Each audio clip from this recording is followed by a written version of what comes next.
Good afternoon, everybody. This is Pinkie, the housewife. Also, this will be carried on my other two channels, which is Pink Global and the original Pinkie. So I would have them on all three channels. The weather coverage of this Arctic blast from the past or something. But this is a big storm, weather storm. All right, very dangerous, very treacherous out there.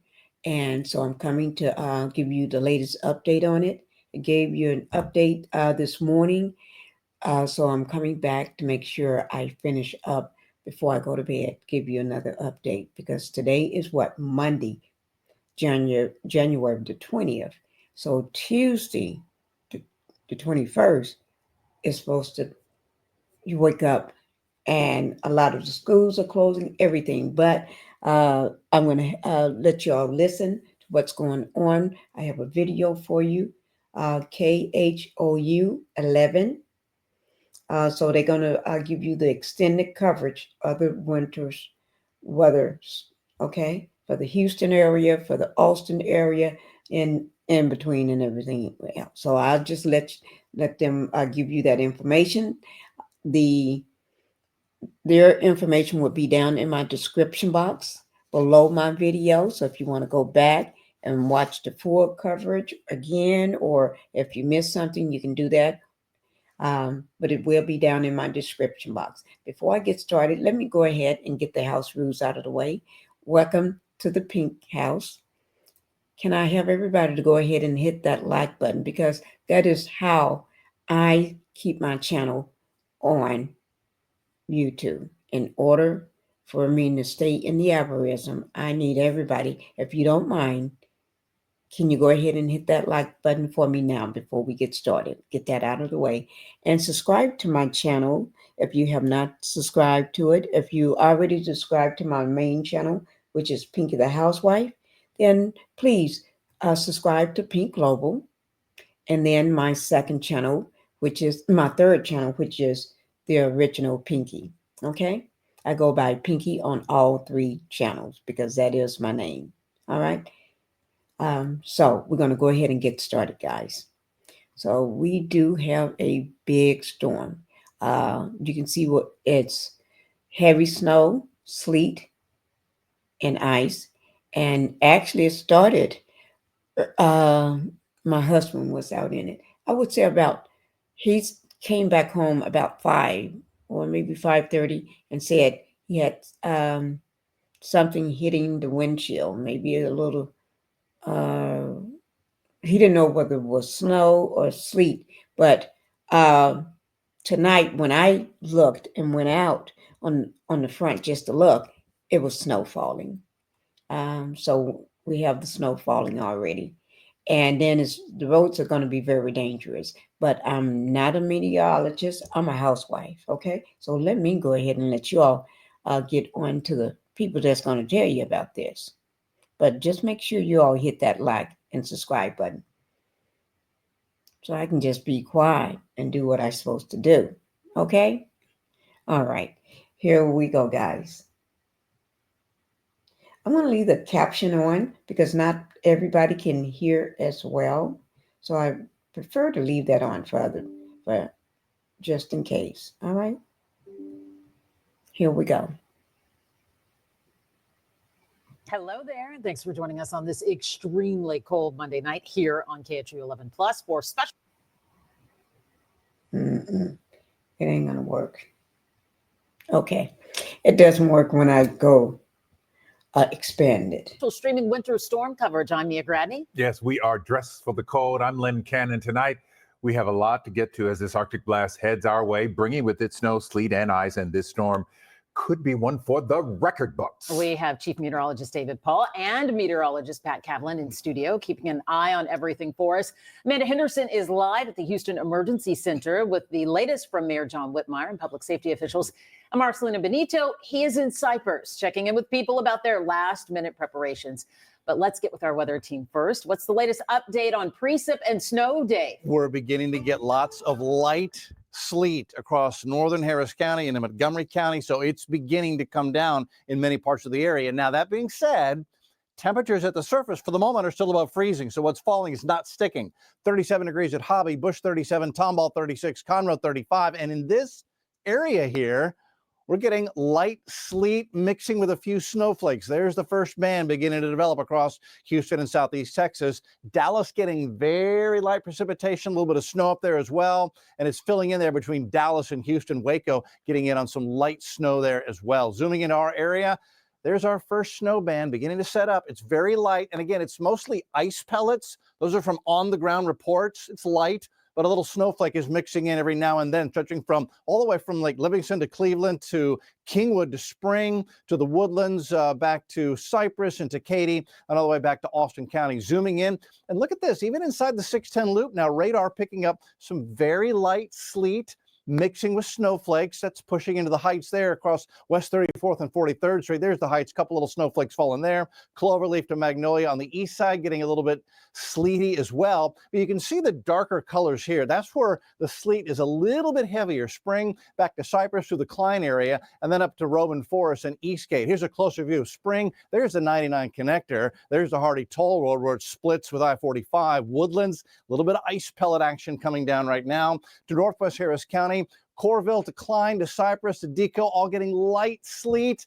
But this radar echo has been getting a little brighter and a little brighter every time it updates. We're in the light snow category, but on the ground reports are this is mostly very light sleet, little ice pellets coming down. Northeast side, there's Kingwood. Here's Lake Houston. There's the north side of Lake Houston. Dogwood Acres to Kingwood, up 59, 69 to Roman Forest and Splendora, getting light sleet pellets. And then back out to the west, there's Colorado County, Columbus to Belleville to Industry to Sealy, getting light sleet pellets as well. Now, this is about exactly how the models had expected this would go as we head into 8, 9 o'clock, beginning to get a little bit of light sleet and snow. Look how it expands between 8 o'clock and 11 o'clock. So that's when things begin to get more interesting. I expect, and as we drop below freezing here, temps 31 Liberty and Huntsville 29 by that time, then what's falling will begin to stick. Temps drop below freezing and a good solid band of moderate snow across the heart of Houston and southeast Texas. That's by 3 a.m. So hopefully you're just bundled up and sleeping as the snow and the sleet comes down, because roads will be getting treacherous overnight tonight. And by morning, it's still snowing and temps dropping into the 20s. So everything's sticking. And by that time, we're talking about snow totals of 1, 2, 3, 4 inches, still snowing along the coast to Galveston by 10 a.m. And then it finally exits after that. So that's the big picture of what's going on and the timeline of the snow and sleet to come down. Now, Pat Kavlin, you and I have been looking at snow total potentials very carefully for the past several days. And this could be one of the heaviest snows that Houston has ever seen if these models you're going to show us verify. Now, so Dave, you grew up in Houston, right? And so you've actually been through, now what were the two biggest snowfalls that you've been through here? Well, my most memorable one was 1973. Right. I believe it was January 73. Let's see, I would have been 5. And I remember throwing snowballs that morning with the big kids out on, we were living on King's Ride in the Memorial area. And it was just one of the most magical moments as a Houston kid you could ever have. But for the adults, it was no fun. A headache. Yeah, and I remember the roads being really slushy and Dad not wanting to go out. And so this is really, to that point, Dave, this is like a once in a generation type storm here.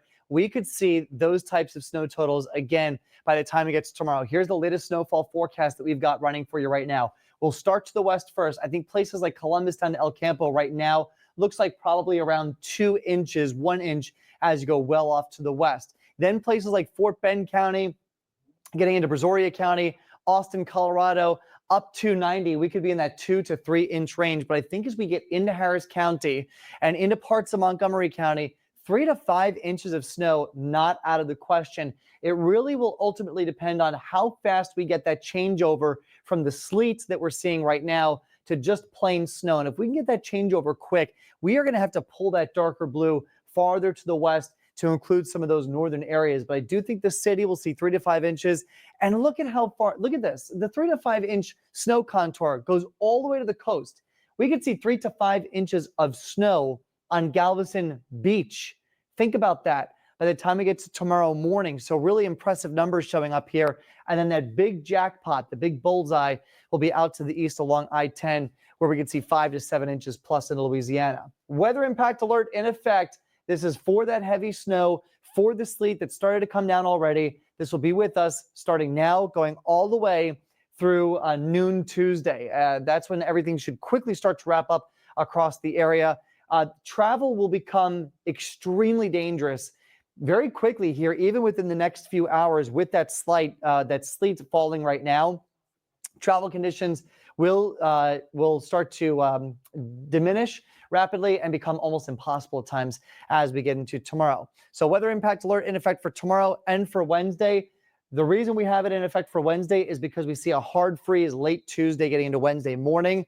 Conditions do improve, though, by the end of the week and the weekend. We'll talk about that warm up. We'll talk about a nice thaw coming up, and we'll do a deeper dive on radar and the models when we see you back here again in about 10 minutes. Dave? And Pat, you mentioned this hard freeze going into Wednesday morning and the weather impact alert. This is why we have extended the weather impact alert into Wednesday, because there will still be, we believe, lots of ice and sleet on the ground. And overnight into Wednesday morning, temps are going to drop into the low 20s and teens, and that is going to freeze anything that's left on the ground. So roads, overpasses, little bridges could have lots of icy spots. I'd recommend not traveling now through the middle of Wednesday. After Wednesday afternoon, things should begin to improve. And again, Wednesday morning, people, pets, plants, and pipes, all the P's, need to make sure they are protected at that point. All right, guys, that's where we stand with the sleet and a little bit of snow beginning to fall. Amanda Henderson is out and about, and she has more about how the city of Houston is preparing for, Amanda, what might be one of the heaviest snowfalls that we have ever seen. Taxes was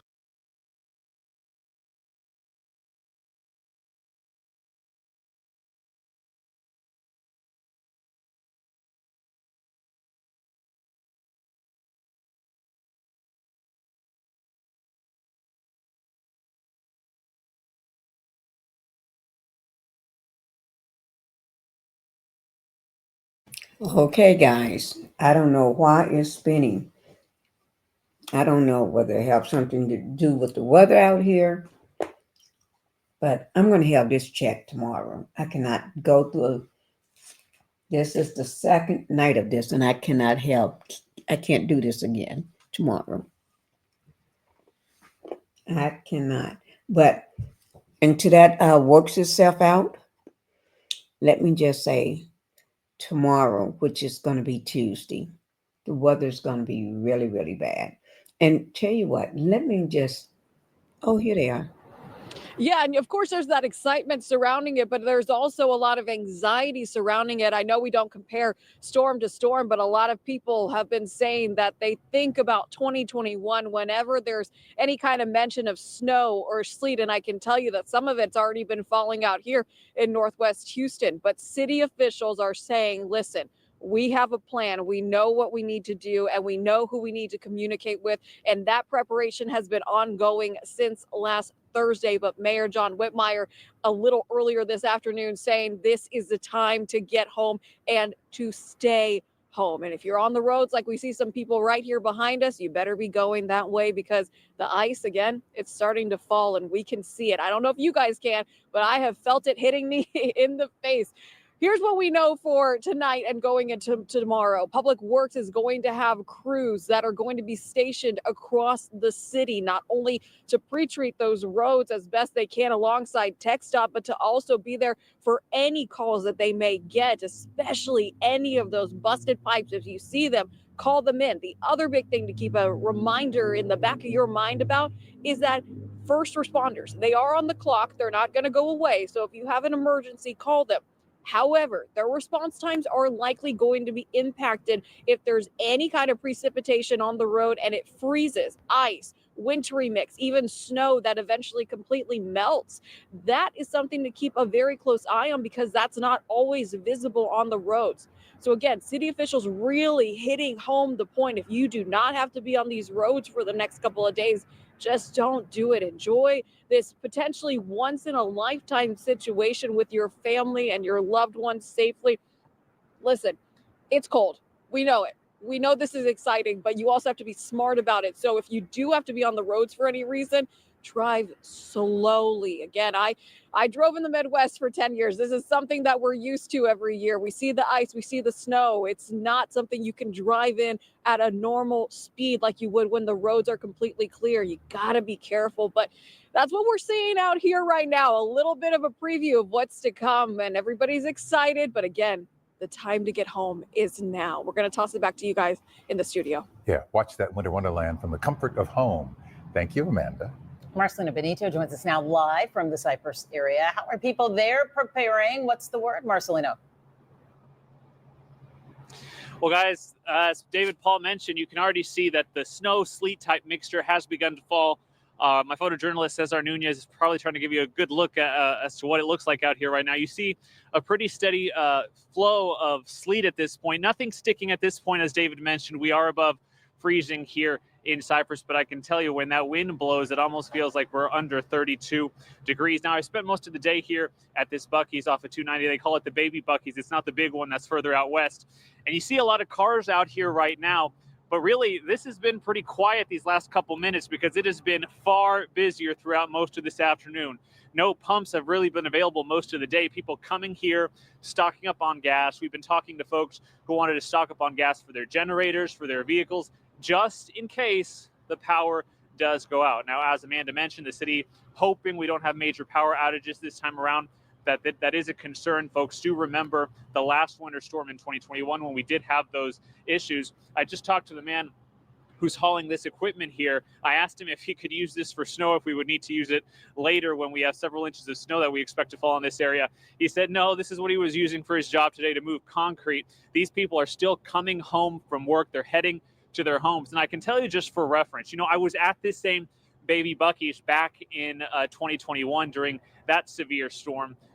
During that storm, we had a lot of ice in this parking lot. And I can tell you from talking to folks back then, they weren't really taking this very seriously.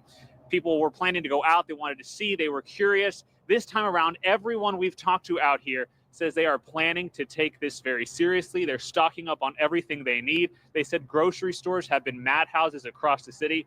I talked to one guy who said he was at Costco on Saturday, and it was the busiest he's ever seen it with people stocking up on things.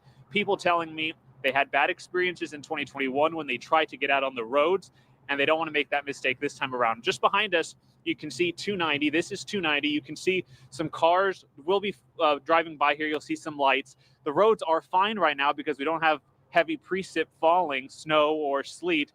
It's not sticking at this point, but you could already see here in Cypress, it is starting to fall.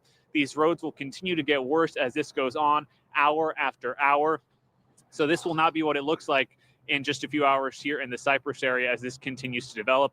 Again, folks here telling me they plan to take this very seriously. They plan to ride this out at home. They're prepared with groceries, food, water, and gas to last them several days until the roads become drivable and less treacherous once this snow falls on the ground and is able to melt once we get above freezing. So again, guys, people, I guess the good news so far is that people have been heeding the warnings from our meteorologists that we've been broadcasting to them the last few days. So they do plan to take this seriously and just enjoy the winter weather. Let us be the ones that are out here bracing it. You watch it at home and let us tell you about it.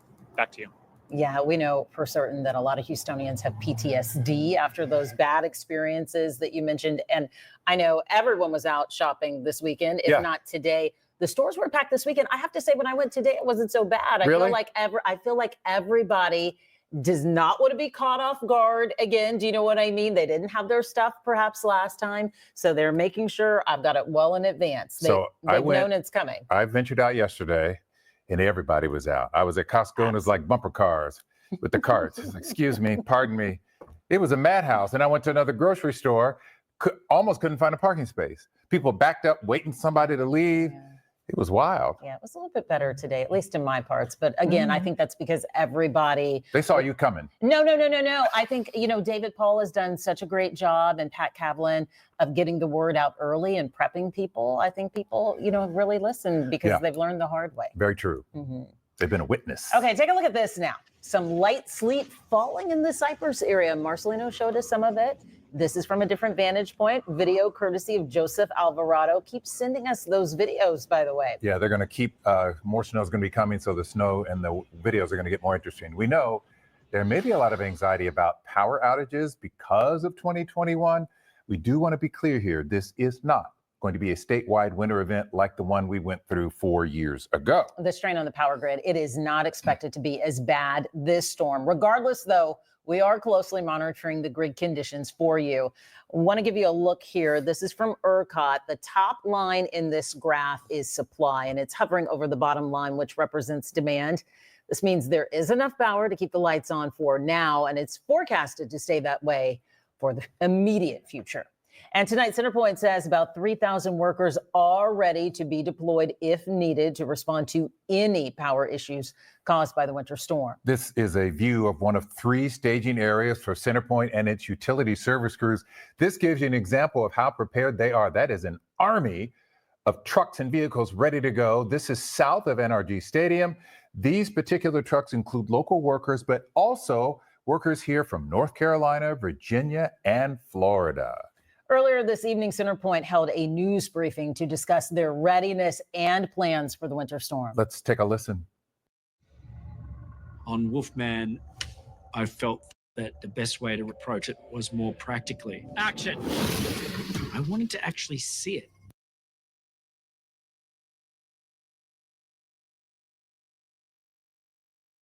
So as we get started here, I just want to offer a quick safety message to anybody out there, public or our customers.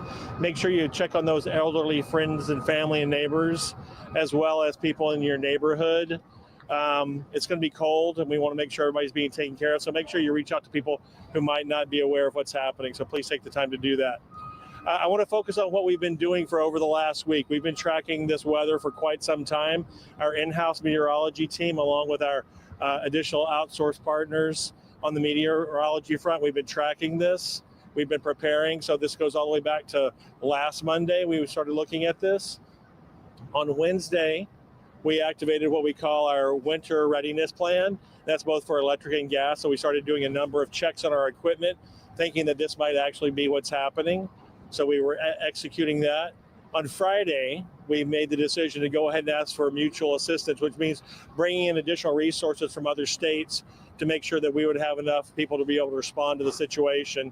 And then over the weekend, which is obviously a 3-day weekend for the MLK Jr. Weekend, the day off today, we had our entire meteorology, our emergency planning and response team, as well as our operations folks that were working throughout the weekend to track what's happening today. So as you can see, quite a number of things are going on. So that really brings us to today. And with that, I want to turn it over to Darren. So Darren. All right, thank you, Keith. Can you guys hear me okay as we get started? All right, Darren Carroll. I lead our electric business. It's DARIN, CARROLL. And first and foremost, just what's that, a little bit louder? All right. Later this afternoon, we're going to be officially activating our level 2 emergency operations center to support the potential response to Winter Storm Enzo. As you can see, we've already activated staging sites. This is one of 3 that we've activated. I've been to another one this morning. I intend to head to the 3rd one when I leave here. Very proud of the teams that have set these up. It's a logistical challenge to get all this done so quickly, and very, very proud of the work that the teams have done. We are absolutely ready for anything that may come with this event. We've got mutual aid workers here. We brought in 1,200 additional folks on top of our day-to-day work crews. That'll put us close to 3,000 boots on the ground for this event. We've had folks from as far as Virginia, North Carolina, Florida come to support. Right now from the meteorology teams, both internal and external, we're hearing 2 to 5 inches of snow, not a lot of ice. That would be the ideal in terms of keeping any impacts to the electric system at a minimum. The more ice that we have, the more concerning it becomes because of what it can do to trees and limbs and other things. So we are very, very prepared though and ready to go. Since mid last week, Keith talked about some of the preparation activities. I'll just hit on a couple more. We've been very communicative with our 2.8 million customers. Power alert services notices for those that are signed up and enrolled in that service. Emails. We've talked to reached out to our critical care customers. We have a service where folks can sign up as critical care We've been communicating with them, give them tips ahead of time, and making sure that they're taken care of. And just on that note, today we've deployed 4 small mobile generators to warming centers in and around the city. We've done that in coordination with the city and emergency management folks, just in case the need arises for those warming centers and there's an issue on the grid. So finally, just as I wrap up, a safety request, I want to echo what we've heard from emergency management, from the county judge. With this winter weather coming, please stay off the roads. It's going to be treacherous driving. If you do have to get out, please drive safely. Take care of yourself. We're going to have a lot of crews out working. They're going to be staged ahead of any outages even occurring. And so the more folks that are on the road, the more dangerous it becomes. So please just be safe. And with that, I'll turn it back to Keith. Thank you. So just to wrap up here, and we'll take a few questions. Just three quick reminders. Number one, Darren mentioned it, Power Alert service. That's a way for you to get either an email, a text, or an auto phone call giving you an update about what's going on with your power service. So that's outbound from us to you. You can sign up for that. So you have to come sign up. So we would strongly encourage people to do that. Number one. Number two, our outage tracker. We know there's been some issues with that in the past. Significantly increased the capacity on that. It's now based in the cloud. We are ready. We've load tested it over the weekend, and it is ready to meet the needs of our customers. Final point, here in the last few weeks, we've introduced some new social channels to make sure people can get relevant information specifically where they are. We're based here in Texas. We have operations throughout other states. But if you want to know what's going on, please go on X to @centerpoint_TX. So with that, we're happy to take a few questions about what's going on. So Keith? Yeah, don't have to tell you all a lot of pressure, a lot of notice for CenterPoint Energy when you go back to the summer, when you go back to even a few years ago with the first power outage. Are you all feeling that, and how are you going to stand up to those expectations of that pressure this time around? Sure, absolutely. Let me just say a couple words about that. We heard the calls for change and for increased focus after Beryl. We've made a number of implementations for our Greater Houston Resiliency Initiative. So we've put a lot of measures in place. That's more poles, that's more tree trimming, that's more reclosure. So all that's been going on since last summer. We are scaled and ready to go for this storm. So I'll let Darren say some more about that. Yeah, no, I just want to, reiterate what Keith said. We feel very prepared, very confident. The teams are focused as they always are. Lots of improvements to the systems. Over 3,500 miles of vegetation management just since, the summer. So feeling very, very good about our level of preparation. Sure.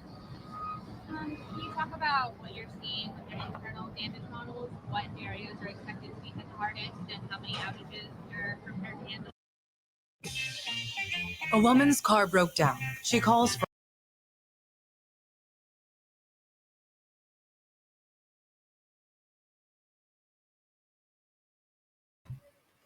Guys, like always, it spins whenever I get near it.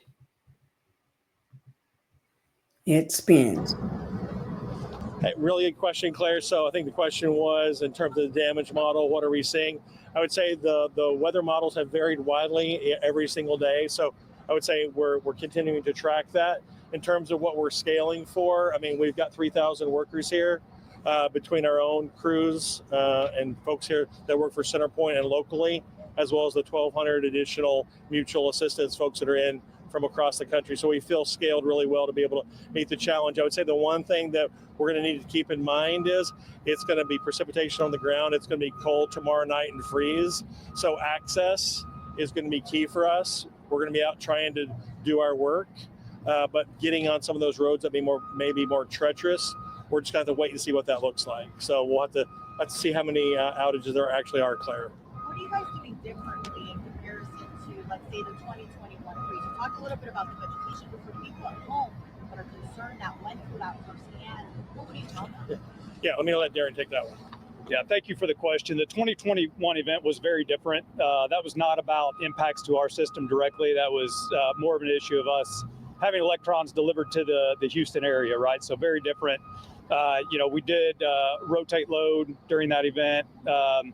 This is very different. We're preparing for the things that we can control, which are the impacts to our system. And, just to pair this a little bit with the prior question, an example of our preparation, we've strategically set up these staging sites in the parts of town where we think there could be more damage based on our damage models. Galveston, I was at Galveston this morning at Moody Gardens. We specifically put our crews on the island thinking that they may not be able to traverse the bridge over the causeway, if we needed to be there. So we've got people overnight staying in the hotels. It's mandatory for them to be there to be able to serve our customers. So, just giving a flavor for the difference in preparations that are underway with this event. What areas are you guys thinking high impact? That's areas. Yeah, right now with it being mainly a snow event, we think it's going to be a little bit more widespread. When we were looking at icing, it looked like it's more going to be kind of the northeast part of town where there's a lot more trees. With this, though, we think the biggest threat, frankly, is, car accidents. Folks hitting our poles when they're out driving can cause some issues, things like that. But, I couldn't really point to a area right now that we're more worried about than any other. Where are the other two staging areas? There's another one that's fairly central to Houston, and then we've got one down on Galveston Island at Moody Gardens. Again, keeping in mind our service territory is spread out across 12 counties in the greater Houston area. So again, pre-staging folks all around so we can be able to respond. Again, it's kind of tomorrow night, Wednesday, even into Wednesday night. It's going to be about access to roads. Are the roads navigable? Very much working in concert with the city and county on all these matters. And I would just echo what Darren said. Please stay home. I mean, the worst thing to do, have a car accident, run into a power pole, take out 1,500, 2,000 people when we're already out trying to restore. So please listen to county and city leaders on those sorts of things. Centerpoint getting ready, tons of crews, both local and folks here from out of state to help out just in case if needed. You can watch the entire news conference all on our website at KHOU.com. Now, if you need a place to stay warm, there are 10 warming centers you see here across Houston. They will remain open until Thursday. The mayor says so far, about 609 people are staying in those shelters until temperatures get significantly warmer. If you need help getting to a warming center, there are also free rides available. Simply call 311. And if you do not live near a warming center, the United Way is standing by to assist you. They have opened the 211 helpline. There are trained specialists to connect those in need with resources in their community. Right now, a lot of people making a last minute, and I do mean last minute dash because the storm is coming for supplies before the storm hits. Yes, some places have already sold out, so you may need to get a little creative. At C&D Hardware in the Heights, we're told they've sold all their windshield scrapers, so customers are buying things like paint scrapers and glue brushes to clear ice off their car windows. C&D's owner, Dwayne Meyer, says his staff is working hard to restock the shelves until the very last minute. First, everybody was worried about their pipes and their plants, and we were able to handle that rush. And then we've just run out of the plant covers. And then as those things are taken care of, people are starting to think, oh, wait a minute, my pets, my heater, myself, maybe my neighbors, checking on those guys. Grocery stores like H-E-B and Kroger are also working to keep essentials on the shelves until closing time. I know Kroger stores in the Houston area will close at 9 o'clock tonight, and H-E-B stores will close just an hour later at 10. Both Kroger and H-E-B are expected to reopen tomorrow morning at 10 o'clock. I had to bust out my combination scraper brush because it had cobwebs on it.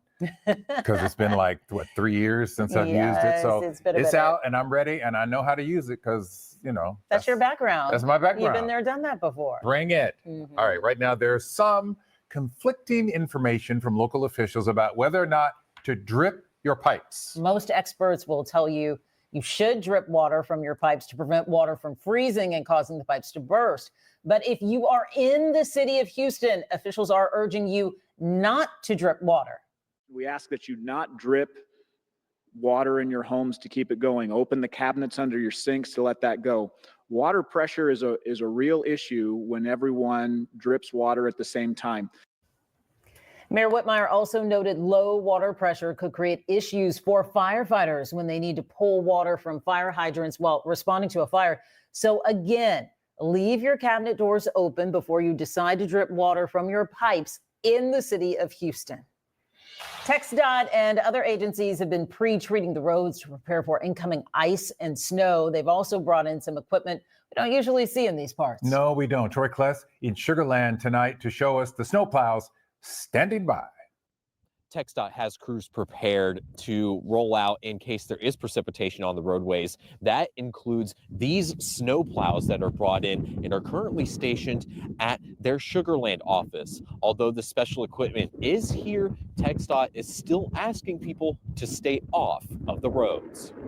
TxDOT says these snowplows were brought in from across the region, 22 in total, with up to 9 stationed at TxDOT's Sugar Land office. So far, TxDOT Houston says it has treated 1,200 miles of roadways. These roadways, like what you see here, are treated with brine, a salt and water mixture to prevent roadways from freezing. TxDOT staff says the winter weather will be disruptive. This is not a treatment to encourage people to be on the roadway. In the event that we have significant accumulation, we do have resources in place in our district to actually be responsive if we need to actually move snow and accumulation off. All of TxDOT's offices are working in 24-hour shifts, ready to respond when needed. Besides the snowplows, TxDOT says that it will also have trucks out spreading aggregate on impacted roadways to give them additional traction as needed. But again, the main message to drivers is to give these crews space if they are out working and stay off the roads if you can. In Sugar Land, Troy Kless, KHOU 11 News.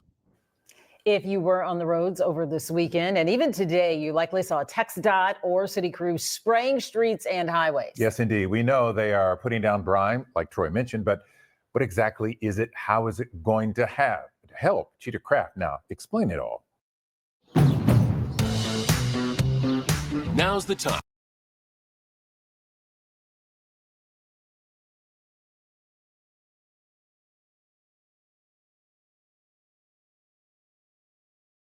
Liquid state, like rain. The molecules are loosely packed. Whenever water reaches the freezing point of 32 degrees or below, molecules are then packed more tightly. Now on roads, this causes a big problem. Wet, icy, and slushy roads reduce traction between your car's tires and the road surface. So if you hit ice, your car could suddenly go into a skid, which is a scary situation. That's why we need to break up these molecules to limit ice or slush on the roads.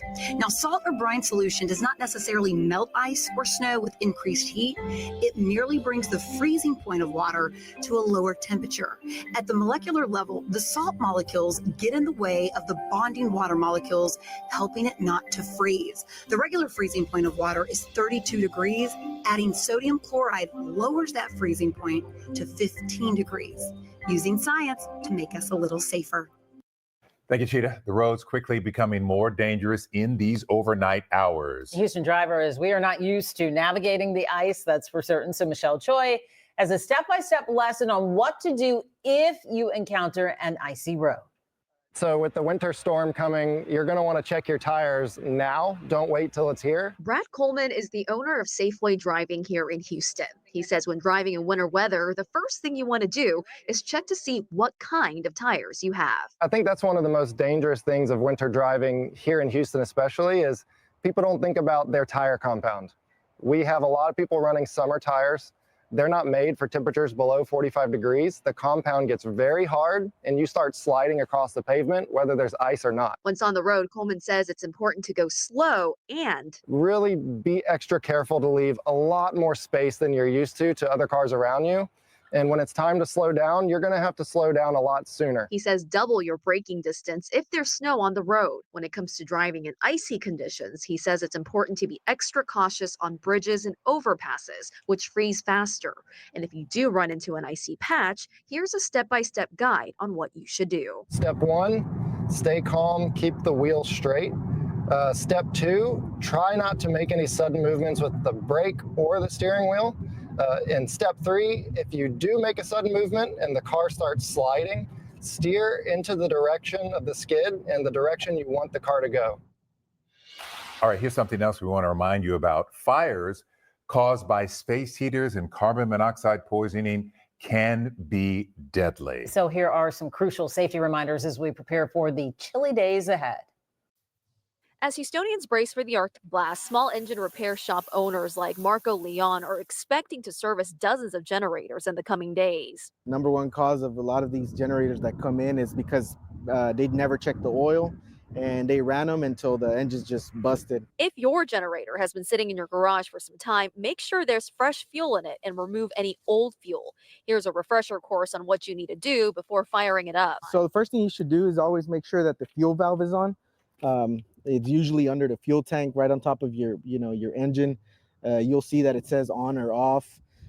Second thing you should do, if you're about to turn it on, make sure that the switch is on, or you could just leave it on, put it on choke. That would be the third thing to do, and then just turn it on. As for safely using a generator, fire officials say make sure it's placed at least 20 feet away from your home, not in the garage, with open doors and windows to prevent carbon monoxide poisoning. Carbon monoxide is the silent killer. It's tasteless, can't smell it, can't see it. It sneaks up on you. Officials say it's also important to not use ovens, stove, or gas grills to heat your home. Captain Cedric Robinette with the Houston Fire Department also shared how to safely use a space heater. Make sure your space heater is on a flat surface on the ground. Never leave it unattended. And make sure space heaters have space. All space heaters should be placed on the ground 3 feet away from all combustibles, such as blankets, towels, bedding, curtains, anything that's flammable. He says space heaters should also never be plugged into an extension cord or surge protector, which can overheat, leading to a potential fire. If you plan on using a fireplace to stay warm, Lee Roth with Lord Chimneys says before you do anything else, look for problem spots. First, look. If you see a ton of rust, if you see cracks or holes or bricks that move, it's time to stop and not use anything until you have it inspected. If you do plan on using the fireplace in the coming days, he says make sure the damper is open and light up something like a newspaper to see which direction the smoke is being pulled. Everything should go to the outside. So if you smell any kind of fire, if it smells like an ashtray inside your house, there's something wrong. Finan chill. That feeling you get. Okay.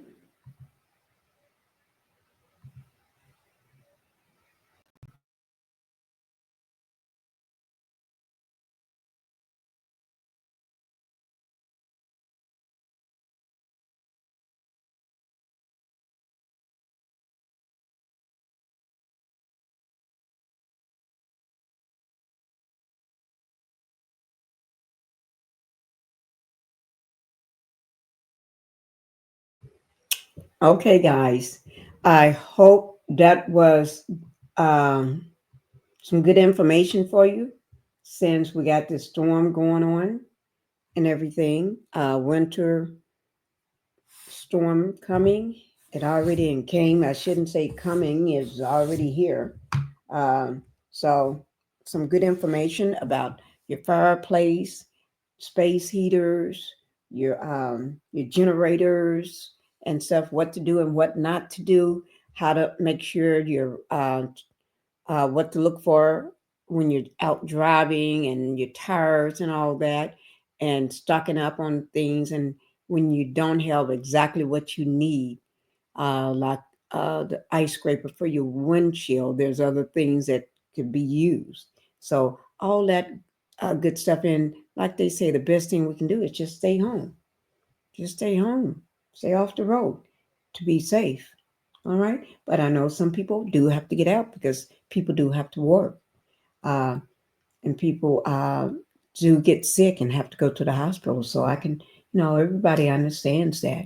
But just try to be as careful and as safe and stay a distance away from other drivers if you can. All right, guys.